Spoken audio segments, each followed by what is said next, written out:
Hi, Sarah. So this is Bed Bath & Beyond results for the fourth quarter, the fiscal fourth quarter, which was the quarter ended February 29th. So you're not capturing any of March with these numbers. But the earnings per share did beat analysts' expectations, 38 cents versus 20 cents estimated. Revenues of $3.11 billion, also slightly outperforming consensus estimates of revenues of $3.07 billion. Comp sales, those were down 5.6%. The breakdown between stores and digital, as you might expect, stores were lower, but to the tune of 10% for comps, while digital sales were up 16%. And again, that equals a comp decrease of 5.6%. Bed Bath & Beyond is refraining from issuing any full-year guidance.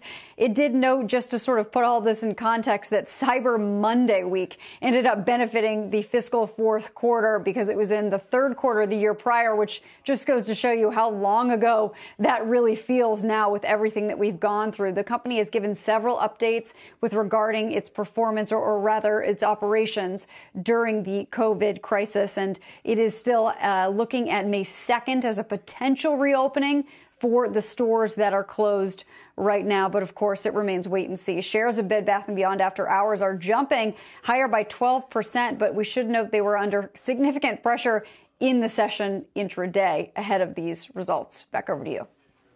Really quick question, Courtney. For a company like Bed Bath & Beyond that's only doing online now and has all their stores closed, are they able to fulfill online orders at, the normal speed? Are they able to get the inventories and the supply that they need when they don't have their stores up and running?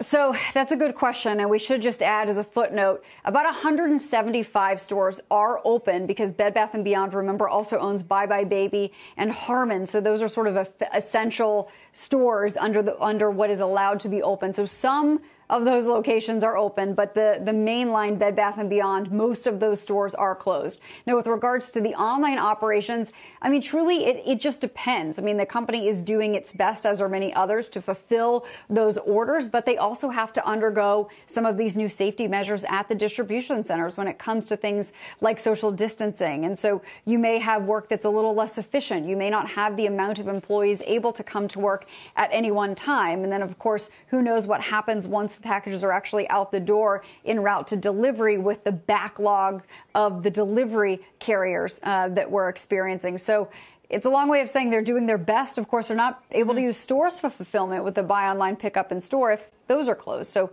that's sort of another rub to the system.